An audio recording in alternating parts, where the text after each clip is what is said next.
The recent DDoS attack or DDoS attack, cyber attack, on the Kenyan government has exposed something critically important about this administration. You see, as a president of the Republic of Kenya, as a leader anywhere, whatever you do has far-reaching consequences on many people, okay?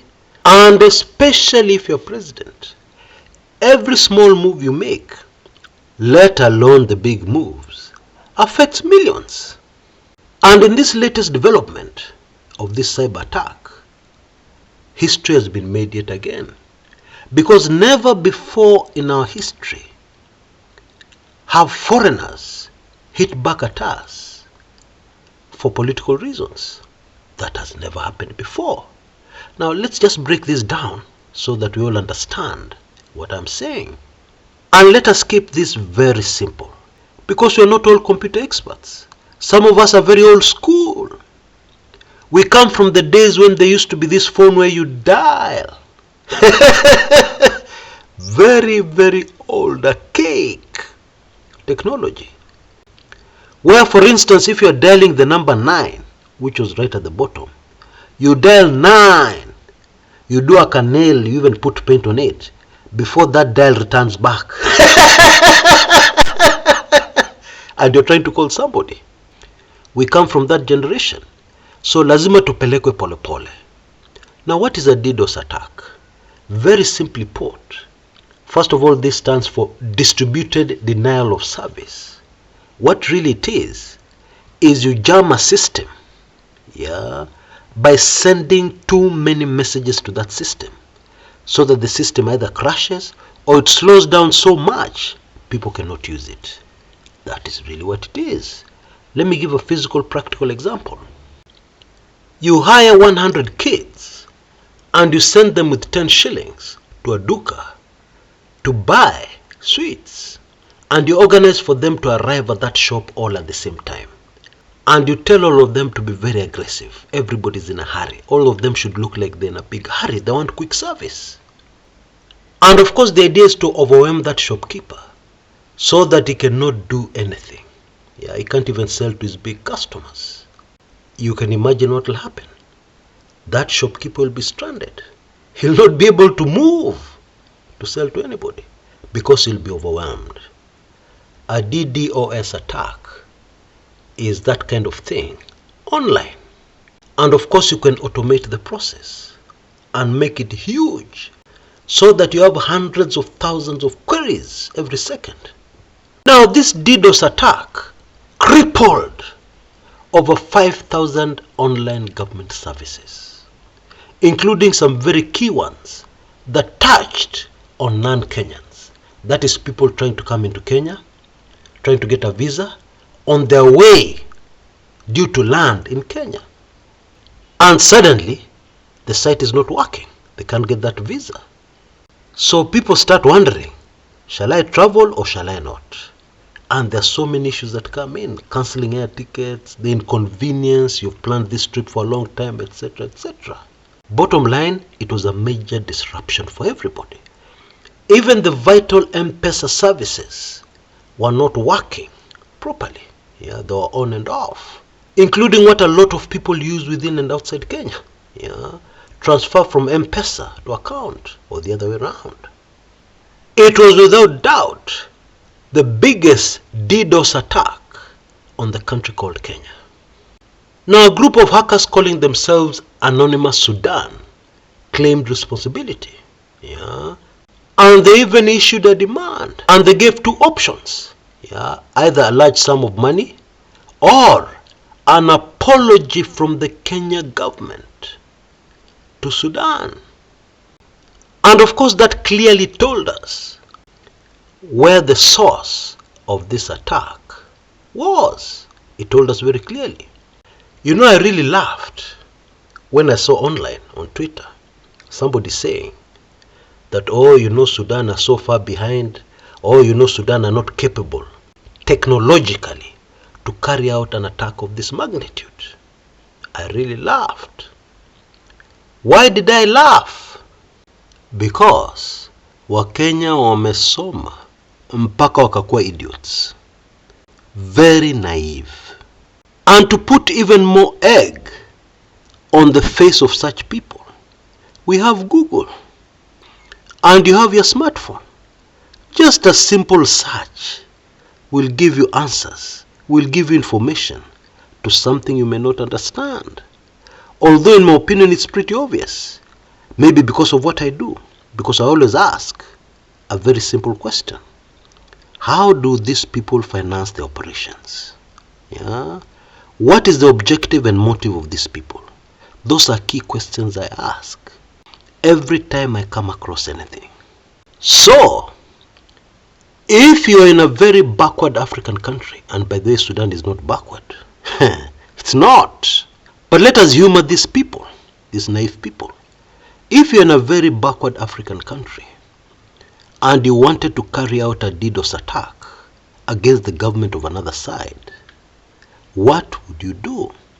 Would you sit down on the computer and try and do it yourself? Of course not. You see, hackers earn their money in two main ways. One, somebody hires them to carry out an attack in exchange for payment of a certain agreed amount. The other way is they do the attack to get information which they will later sell to others. Those are the two ways hackers make a lot of money. Indeed, there are some hackers who claim that they bring in over $1 million per year in income. Of course, what they do is very illegal, and in my opinion, anybody who is involved in this kind of activity is sick in their brains. Wako na ugonjwa mbaya sana ya akili, mbaya kuliko mtu kuwa wazimu. That's my opinion. Anyway, we know the source. So the next question we need to ask very desperately is why? Sudan wanatafutia nini? What did we do to Sudan? We have our own issues here, our own challenges. Now what did we do to this other African country? Our brothers? Well, the answer will shock most Kenyans. Remember how I started off? As a president, as a leader, small things you do, which you think you will get away with, usually result in far-reaching consequences. Now, those who follow the news will already know that Sudan have threatened Kenya. In a viral video released by a man called Yasir Alata, I covered this extensively in my blog kumekucha.blogspot.com.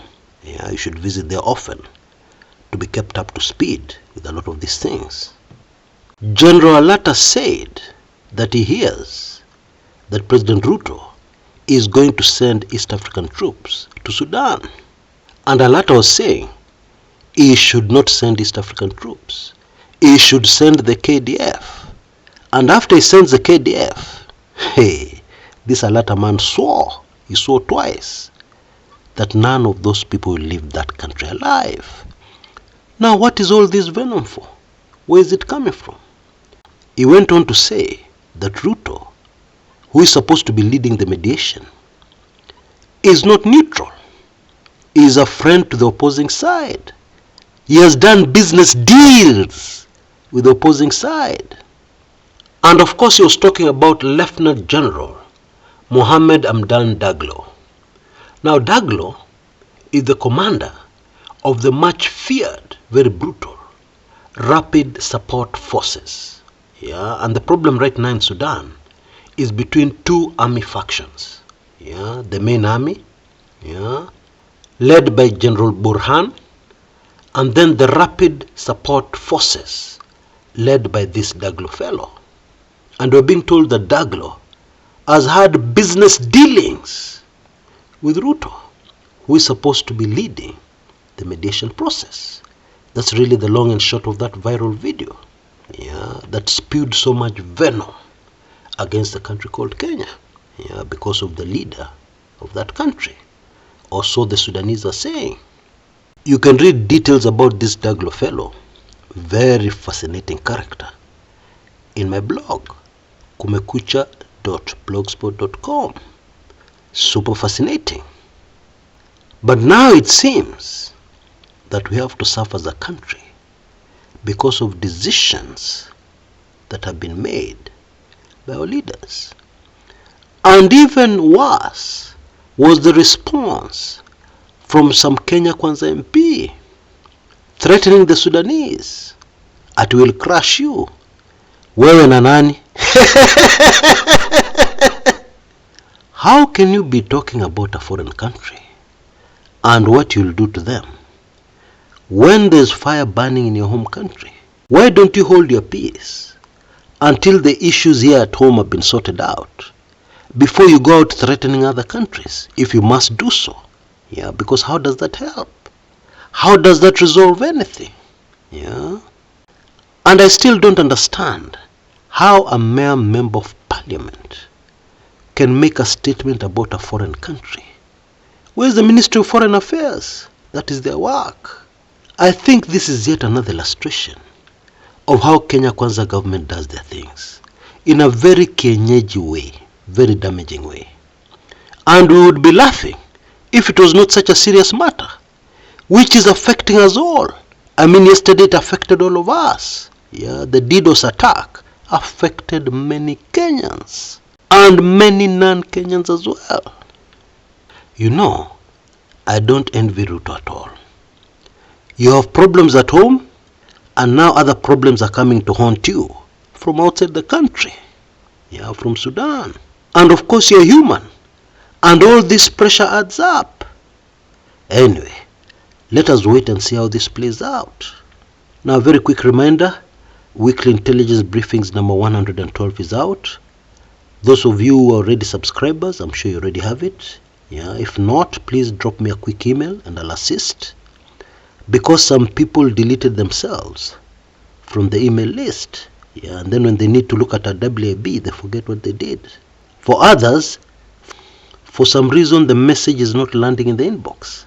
It's landing in the trash or spam. Yeah. So for those few of you, or indeed if there's anybody having a problem, drop me an email. It's my work to make sure that you get all the WABs. And if you're not a subscriber, please take advantage of our latest offer. You can see details on your screens right now. This offer is ending in 24 hours tops. Yeah. Therefore, rush and take full advantage of it. It's a very good offer, and it is the last offer under $10.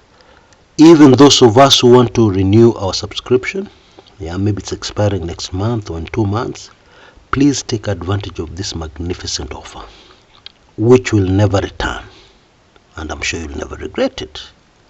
Until next time, this is Chris Kumekucha.